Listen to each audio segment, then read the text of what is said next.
आप सभी का स्वागत है एक बार फिर से अपने YouTube चैनल 15 मिनट एवरीडे पर। आगे बढ़ने से पहले एक बार फिर आप सभी से निवेदन कि कृपया करके चैनल को लाइक सब्सक्राइब शेयर ज़रूर करें और साथ में बेल आइकॉन प्रेस करें। तो सीधे टॉपिक पर आते हैं। आज का जो हमारा टॉपिक है वो है आर्टिकल।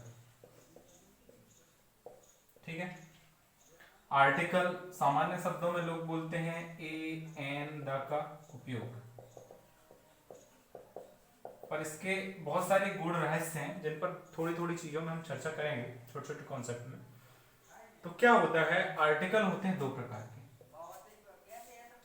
एक होता है इनडेफिनिट और दूसरा होता है डेफिनिट।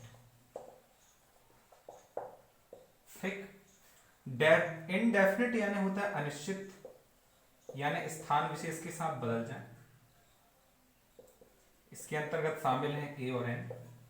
और डेफिनेट यानी निश्चित आर्टिकल जो कि क्लियर हो कि उनमें एक निश्चित आर्टिकल लगना है दा। ठीक है, तो आर्टिकल के दो प्रकार माने गए हैं, इनडेफिनेट और डेफिनेट आर्टिकल। इनडेफिनेट आर्टिकल के अंतर्गत अध्ययन होता है ए और एन का। इन दोनों को इनडेफिनेट आर्टिकल बोलते हैं और दा को बोलते हैं डेफिनेट आर्टिकल। इसके अलावा एक आर्टिकल और है जो फाई आर्टिकल। तो फाई कहां से उत्पत्ति हुई इस पर हम चर्चा करते हैं। 9th क्लास की गणित में एक शब्द समुच्चय जिसे इंग्लिश में बोला जाता है सेट्स। सेट्स में क्या था, जहां जिस समुच्चय में कोई भी अवयव नहीं होता था उसमें अवयव बोलते थे फाई। फाई का अर्थ है रिक्त, रिक्त समुच्चय। तो इनडेफिनेट आर्टिकल और डेफिनेट आर्टिकल के अलावा एक और आर्टिकल है, वो है फाई आर्टिकल। और ये वहां उपयोग होता है जहां ये तीनों उपयोग नहीं किए जा सकते। ठीक है, तो हम चर्चा करते हैं विस्तार से। इस हिस्से को रफ करता हूं और फिर हम शुरू करते हैं इनडेफिनेट आर्टिकल से। ठीक है,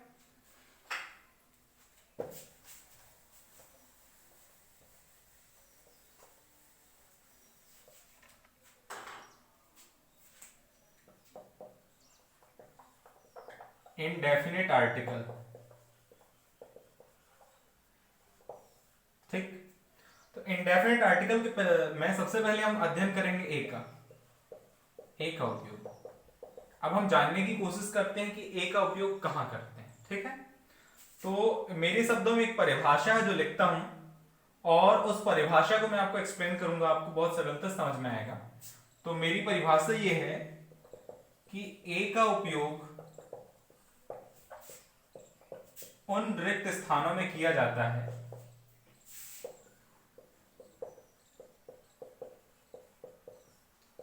जिसके बाद आने वाला शब्द उच्चारण में हिंदी भाषा के व्यंजन से प्रारंभ हो। अब एक बार ध्यान दीजिएगा, हमने यह कहा हिंदी भाषा के व्यंजन से प्रारंभ। ठीक है, ए का उपयोग उन रिक्त स्थानों में किया जाता है जिसके बाद आने वाला जो शब्द है वो उच्चारण में कैसा हो, हिंदी भाषा के व्यंजन से प्रारंभ हो। ठीक, अब हो सकता है ये भाषाएं थोड़ी सी कठिन लगे, पर जैसे ही हम पहले एग्जाम्पल देखेंगे आपको ये बात बहुत सरलता से समझ में आएगी। और हमारी कोशिश ही है कि इंग्लिश को बहुत आसान बनाना और हिंदी से इंग्लिश में जुड़ना, ना कि इंग्लिश टू इंग्लिश। जब आप हिंदी से अंग्रेजी में जुड़ते हैं तो आपको जो भी कॉन्सेप्ट बताए जाते हैं वो कॉन्सेप्ट आपको बहुत सरलता से अपनी मातृभाषा में समझ में आते हैं। तो चलिए चर्चा करते हैं। पहला एग्जाम्पल देखिए इसका। Example first, this is space boy. ठीक है, तो आपको कहा गया कि रिक्त स्थान में किया जाता है जिसके बाद आने वाला शब्द, मतलब रिक्त स्थान के बाद जो शब्द है उस पर बात हो। तो रिक्त स्थान के बाद कौन सा शब्द है, बॉय। बॉय का जो बा वो क्या है, हिंदी भाषा का व्यंजन। क्लियर, जब हिंदी भाषा का व्यंजन तो यहां क्या लग जाएगा, ए। एक और एग्जांपल देखते हैं।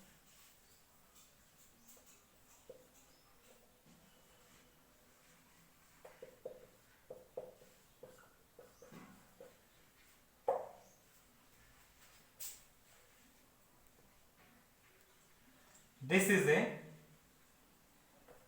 इज स्पेस पेन, ठीक है। इसको चेंज करते हैं, सिमिलर हो जाएगा, थोड़ा सा चेंज करते हैं। अगला देखिए, I have seen space fold. I have seen space fold. अब हम बात कर रहे हैं I have seen space fold. Fold का जो पहला अक्षर है, यहां से हम लिखते हैं फोल्ड, फोल्ड। फोल्ड का जो पहला अक्षर है फा, ये भी क्या है, हिंदी भाषा का व्यंजन है। फिर से देखिए, हमने लिखा I have seen space fold. अब फोल्ड की बात हो रही, फोल्ड का जो फा है वो क्या है, वो भी हिंदी भाषा का क्या है, व्यंजन। इस स्थिति में भी यहां ए लगेगा, ठीक है। अब इसका जो टाइप 3 है, ये बहुत स्पेसिफिक है और आपको इसको समझना बहुत जरूरी है, ठीक है। इसको जब आप समझेंगे तीसरा प्रकार, तो आपके लाइफ के बहुत सारे जो छोटे बचपन से जो डाउट थे वो क्लियर हो जाएंगे, ठीक है। तो हम लिखते हैं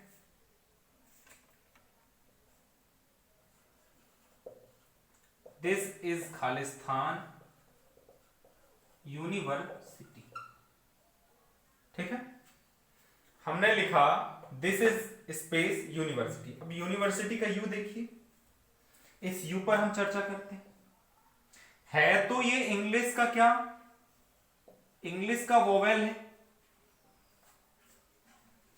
यू जो है वो इंग्लिश का वोवेल है, पर हमने परिभाषा में ही बात किया है कि उच्चारण में हिंदी भाषा का व्यंजन या हिंदी भाषा का स्वर वहां से डिपेंड करेगा।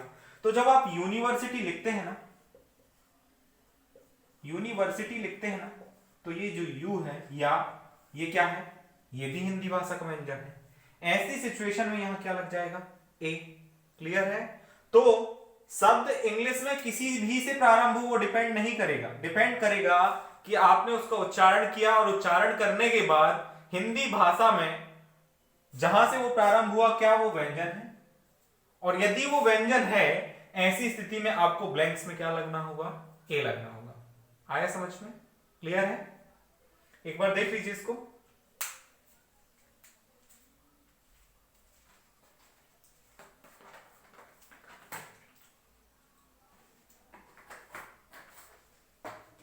चलिए, ए का उपयोग आपने देखा, अब एन का उपयोग देखते हैं। एन का उपयोग, ठीक है।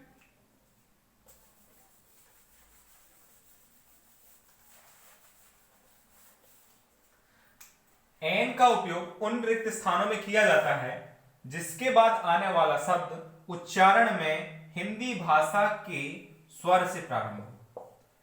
ए में आप क्या देख रहे थे, ए में आप देख रहे थे कि व्यंजन से प्रारंभ हो, और एन में आपको देखना है स्वर से प्रारंभ हो, ठीक है। तो सीधे एग्जाम्पल पर आते हैं ताकि आपको क्लियर हो जाए, ठीक। Example, it's space Apple, it's space Apple. अब एप्पल की बात हो रही है, कुछ लोग इसको एप्पल भी लिखते हैं, कुछ लोग इसको एप्पल भी बोलते हैं। तो शुरू हुआ ए से, और ए क्या है, हिंदी का स्वर। जब ए हिंदी का स्वर है तो यहां लग जाएगा एन। क्लियर, ये वाला ए, ना कि ये, हमें डिपेंड करता है ये वाला ए। क्लियर। दूसरा एग्जांपल देखिए, he is space MLA, MLA member of assembly, ठीक है। तो बात करते हैं MLA की। MLA को जब आप लिखते हैं तो आप इसको लिखते हैं MLA, ठीक है। भले वो शुरू हो रहा है इंग्लिश के कॉन्सोनेंट से, हिंदी इंग्लिश के व्यंजन शुरू हो रहा है, पर जब हम इसको उच्चारण हिंदी में करेंगे तो ये क्या मिलेगा आपको, ये मिलेगा आपको क्या, हिंदी का स्वर ए मिलेगा। जब हिंदी का स्वर ए मिला तो यहां पर भी सीधे सीधे क्या लग जाएगा, एन। और भी एग्जांपल, अगर एमपी की बात आएगी, he is space MP, MP को भी आप यही बोलेंगे एमपी, तब भी ए जो है ये क्या है, स्वर है, उच्चारण में हिंदी भाषा का स्वर है, तब भी यहां एन लगेगा। क्लियर है। तो आपने देखा कि जब आपने ए का उपयोग किया तो ए में यहां यू से शुरू था, पर उच्चारण में यूनिवर्सिटी था, यू हिंदी का यू व्यंजन हो गया, तब वहां ए लगा। एन में आपने देखा कि स्टार्ट तो एम से हुआ। एक और देखिए, Ram is space honest boy. Ram is space honest boy, ये एग्जांपल नंबर 4। अब देखिए ये शुरू कैसे हो रहा है, एच से, पर जब आप इसका प्रोनाउंसिएशन, इसका उच्चारण करते हैं तो आप इसे लिखते हैं ऑनेस्ट, लिखते हैं। और ऑनेस्ट का जो ओ है ये क्या है, हिंदी का स्वर है, और जब ये हिंदी का स्वर है तो यहां पर भी क्या लगेगा, एन। क्लियर है? तो ये बेसिक फंडा होता है। कुछ एक टीचर क्या करते हैं, वो सीधा सीधा ये बता देते हैं कि भैया जो आने वाला शब्द है उसको देख लो, अगर पहला अक्षर स्वर है तो आप वहां एन लगा दो, और अगर दूसरा अक्षर, पहला अक्षर व्यंजन है तो आप ए लगा दो। और जब वो ऐसी कुछ जगह में फंस जाते हैं, ऐसे कुछ टॉपिक्स में फंस जाते हैं, तो वो क्या बोलते हैं, ये अपवाद। जैसे केमिस्ट्री में है धातु की विशेषताओं में, धातु में बहुत सारी धातुएं ऐसी, जैसे पारा, पारा लिक्विड है जबकि धातुएं सारी कैसी है, मैक्सिमम धातुएं सॉलिड है, तो लोग कहते हैं अपवाद है। अपवाद कुछ नहीं है, इन सब में एक लॉजिक है, एक निश्चित लॉजिक जिस पर हमने चर्चा की। ठीक है, समझ ली इसको। तो अब इसको हम रफ करते हैं और हम डेफिनेट आर्टिकल की ओर चलते हैं। ठीक है, चलिए।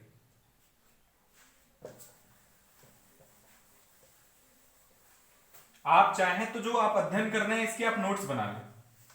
नोट्स बनाने से क्या हो जाएगा, आपके पास एक पुख्ता लाइफ टाइम डायरी हो जाएगी, जो आपको भविष्य में इंग्लिश के लिए, इंग्लिश इंप्रूव करने में यूजफुल होगी। और इसके अलावा एक चीज और, अगर कुछ आप भूल जाएंगे बीच में तो आप उसको एक बार पलट के फिर से देख पाएंगे। ठीक है, चलिए बात करते हैं डेफिनेट आर्टिकल की।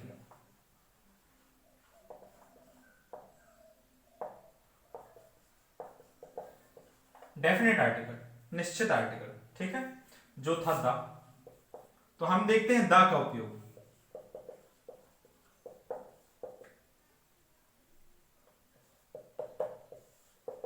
अब हम समझेंगे कि द का उपयोग कहां किया जाता है। ठीक है, तो जो द है ना, द का उपयोग उन रिक्त स्थानों में किया जाता है जिसके बाद आने वाला शब्द स्थान विशेष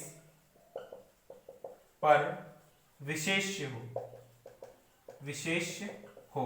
समझते हैं इस बात को, एक बार देख लीजिए परिभाषा।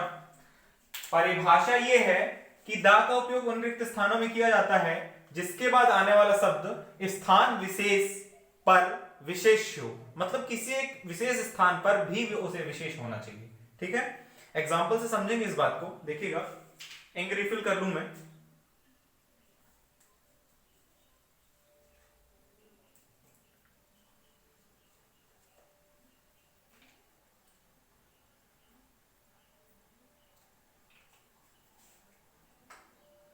एग्जाम्पल में ये परिभाषा आपको बहुत अच्छे समझ में आएगी। अभी हो सकता है कुछ शब्दों में आपको दिक्कत हो रही हो, तो देखिएगा, आपने एक एग्जाम्पल देखा था एन में, ही इज स्पेस MLA, आपने देखा था, तब वहां हमने क्या लगाया था, एन लगा दिया था, याद है? अब ध्यान दीजिए, एन क्यों लगाया था, क्योंकि मान लीजिए हम बात कर रहे हैं ही इज MLA, तो भाई MLA तो मध्य प्रदेश में भी आपको 230 मिल जाएंगे, है कि नहीं? तो क्या था, वो स्थान विशेष के साथ विशेष नहीं था, उसने सिर्फ कह दिया कि यार वो MLA। क्लियर? तो ऐसी स्थिति में क्या लगाया आपने, एल लगाया।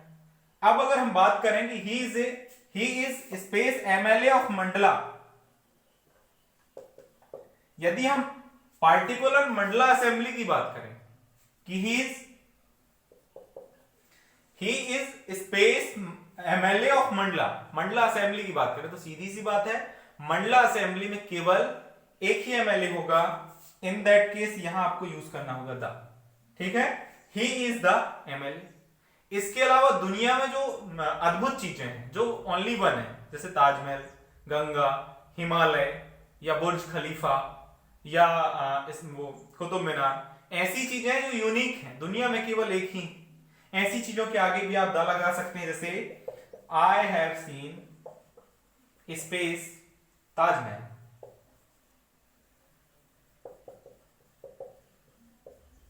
जब आपने ताजमहल की बात की है तो ताजमहल दुनिया के 7 वंडर्स में शामिल है, और सीधी सी बात है, अद्भुत चीजें हैं जो दुनिया में एक हैं, यहां भी दा लगेगा। ठीक है। इसके अलावा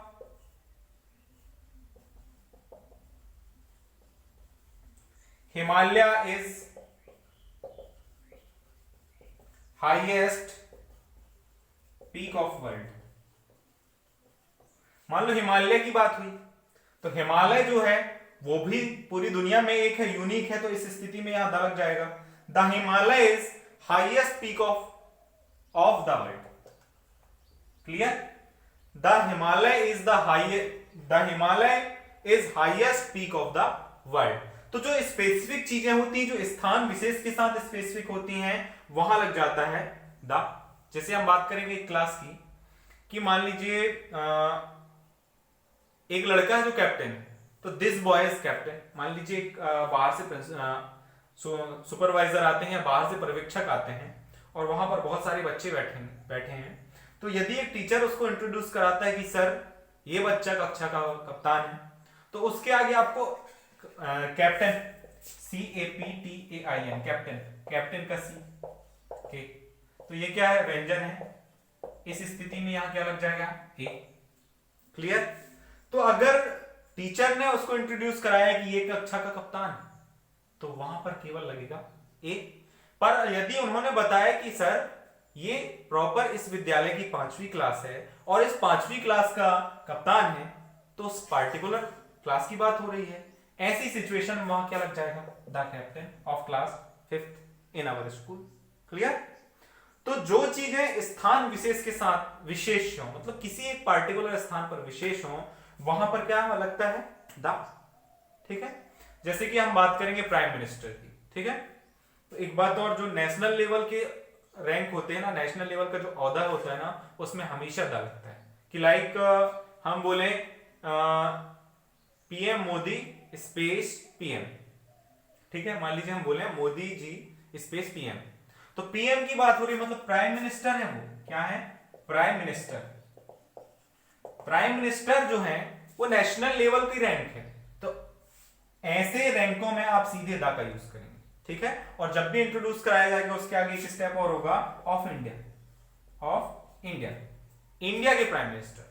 ठीक है। और यदि एक नेशनल रैंडमली बोल दिया जाए कि ही इज स्पेस PM, तब तो वो एक ही PM होंगे, आपको वहां क्या लगाना पड़ेगा, एक। ठीक है।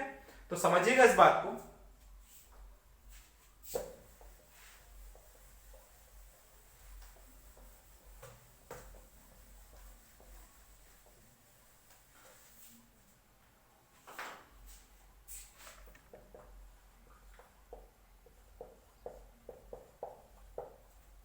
पहला है मोदी इज स्पेस PM, और दूसरा Modi is space PM of India. यहां लिंक कर दिया इंडिया को। ठीक है। उसने कहा मोदी इज स्पेस PM और Modi is space PM of India. अब देखिए यहां क्या किया उसने, स्थान विशेष के आधार पर परिभाषित किया, और यहां डायरेक्ट परिभाषित किया। इस सिचुएशन में PM को आप ऐसे लिखेंगे, PM ये हुआ व्यंजन, तब की स्थिति में यहां लग जाएगा A। पर PM ऑफ इंडिया, इंडिया के PM की बात हो रही है, मतलब इंडिया में एक ही PM होगा, लग जाएगा द। यदि CM की बात हो गई तो CM के साथ स्टेट का नाम जुड़ा है तो द लगेगा, और अगर स्टेट का नाम नहीं जुड़ा है तो A लगेगा, C। क्लियर है? तो ये हो गया आपका द आर्टिकल। ठीक है। डेफिनेट का द आर्टिकल, डेफिनेट का द आर्टिकल। क्लियर है ना? चलिए अब हम बात करते हैं फाई आर्टिकल की। फाई आर्टिकल, जैसे जीरो आर्टिकल भी बोला जाता है, फाई या जीरो आर्टिकल। ठीक है। तो फाई आर्टिकल का उपयोग वहां करते हैं जहां किसी आर्टिकल की आवश्यकता नहीं होती, नो आर्टिकल नीड। ठीक है। देखिएगा, मान लीजिए एक एग्जांपल है, I need space water, I need space water. अब मान लीजिए किसी को प्यास लगी, उसने कहा I need space water. Space में आपको किसी भी आर्टिकल की आवश्यकता नहीं है, नो आर्टिकल रिक्वायर्ड, तब यहां आप जीरो या फाइव आर्टिकल लगा देना। ठीक है। कुल मिला के अनकाउंटेबल, जिसकी आप गिनती नहीं कर सकते, एक बात। दूसरी बात ये कि ऐसी जगह जहां आर्टिकल का रिक्वायर नहीं है, वैसी जगह आपको यूज करना होता है फाई आर्टिकल। ठीक है, तो ऐसे स्पेस जहां किसी आर्टिकल डेफिनेट और इंडेफिनेट यानी ए एंड द में से किसी का यूज ना हो, वहां आपको यूज करना है फाई आर्टिकल। क्लियर है? तो आज के सेगमेंट में हमने आर्टिकल देखा, आर्टिकल में हमने अध्ययन किया ए एन और द का, साथ में हमने अध्ययन किया फाई आर्टिकल का। तो आज की वीडियो में बस इतना ही, इसके बाद परसों के दिन मिलते हैं, ठीक है, सीधे 24 को। तो जुड़े रहिए हमसे, कृपया हमारे चैनल को सपोर्ट कीजिए, लगातार लाइक, सब्सक्राइब और शेयर करें और बेल आइकन को प्रेस करें। थैंक यू सो मच, आज के लिए इतना ही।